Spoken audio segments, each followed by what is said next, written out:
For 12 years, I taught at the Orchard School. Raise your hand if you went to the Orchard School. I know a lot of you guys went to the Orchard School. I loved my job there. And some of my Orchard colleagues included some incredibly awesome people that many of you know, like Mike Syrick, who's standing in the back. Mike Syrick and I taught 8th grade together for 3 years. And if you know Jamie Napier, Napier and I taught at the Orchard School together for like 10 years. He's back there now. Jamie Napier's an awesome man. But one of the things I loved about my job, I was an 8th grade English teacher, was that the faculty were constantly thinking about ways in which we could make the world relevant for our students.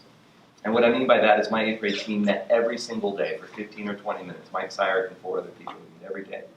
And we talked about how we could bring the outside world into our classroom, and then how we could get our kids into the outside world so our students would be better prepared to be engaged, empathetic, and caring members of society.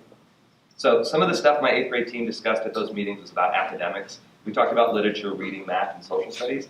But a lot of what we talked about at those meetings centered around the experiences of everybody that was in that class and the people that taught the class. We could get to know each other better. Our classes were pretty diverse. We had people from, because of Lily and because of the neighborhood in which the school resided, we had all different sorts of people there: race, color, culture, religion, and students who practiced a different religion.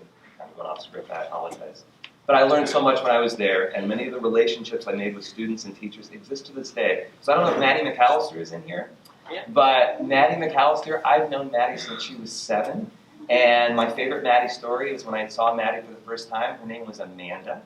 And Amanda came up to me and said, "From this day forth, I am no longer called Amanda. Mr. Priest, I am called Maddy." And that was 23 years ago, 24 years ago. And Maddy and I took a spin class together 3 days ago. I signed up. She did not tell me it was Katy Perry and Friends themed night, which was extremely awkward. No, it was awesome. So Maddy's someone who I've known the last 20 years. Someone else I've known for a long time, and I'm going somewhere with this. I'm going to circle back to Black History Month, I promise. Someone else I've known is Maggie Beckman. I don't think Maggie Beckman is in here. I've known Maggie since she was 4 years old. I was Maggie's 8th grade English teacher. I was Maggie's 9th grade English teacher. I was Maggie's 10th grade English teacher. I was Maggie's junior J-term San Francisco teacher. I was, along with Chris Morrison, took her to France. And most recently, with Tasha Barger, I got a chance to teach a class with Maggie Beckman. And I'm so proud of Maggie and see where she's come from. It's been so amazing. And the relationships that I made at the Orchard School are still ones, even though I'm not in the classroom, with those people mean a lot to me. So this is fluffy stuff, I know. But I wanted to share this with you, especially the story about Maddy and Maggie and Mike and Jamie Napier, because Orchard was and is a relationship school.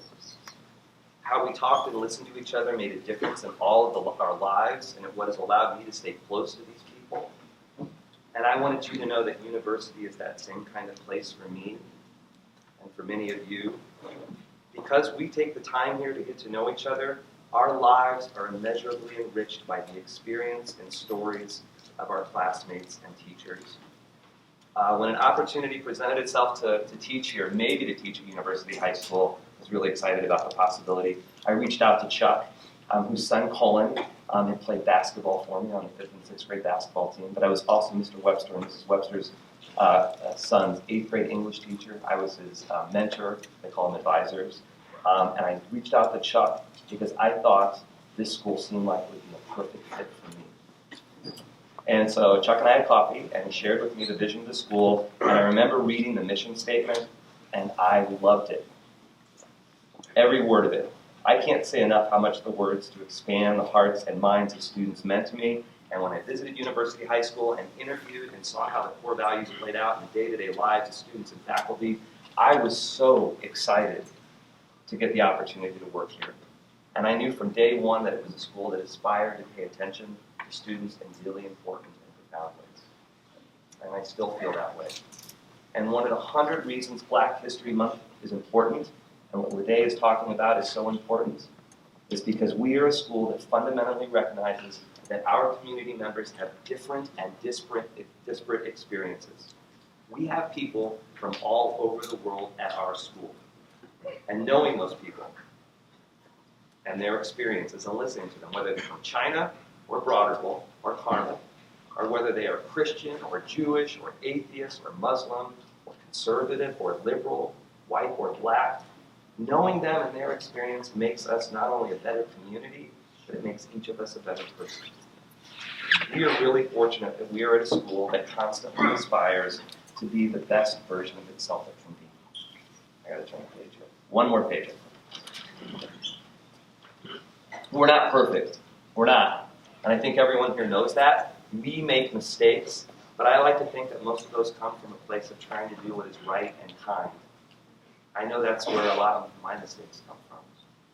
But even though we might make mistakes, that doesn't mean we ever stop being a school that's inclusive, a school that listens to its members, a school that allows people to stand up in front of it and make themselves vulnerable. We are a school whose core values implore us to stand up for what is right and just. A school whose values demand that we interrupt injustice, and as I said earlier, exhort us to engage the world in meaningful and impactful ways. Last week, my freshman English class students read Dr. King's letter from a Birmingham jail, and he writes, "An injustice anywhere is a threat to justice everywhere." We had a great conversation in class on whether we as human beings have the moral obligation to interrupt those injustices that are occurring in our world, to not be bystanders. Make no mistake, this is damn hard to do. Doing what's right is hard. So I'm going to steal a line for Jake. I'm going to end here in a minute. And I've seen him post this on Twitter and Facebook, but I feel the same way as he does. You are some of the most energetic and inspiring people I've ever had the pleasure of knowing. And I know that like Maddy and Maggie, I will know some of you for the rest of your lives. During Black History Month, I know our school will listen closely to the stories and experiences of members of our African American community. And that includes what the day is talking about today. And I know beyond the short month of February, we will continue to listen closely to the stories of all of our members. And we will do our best to empathize with what they are going through and not ignore them when we think their pain isn't ours, or that their past isn't ours, or that their future isn't ours. Because that's what our school's core values hold us to. And that's what makes us, on our best days, such a kick-ass school. Thanks for listening to me and letting me be part of your lives in this amazing experience we want you to go. I'm lucky I work here.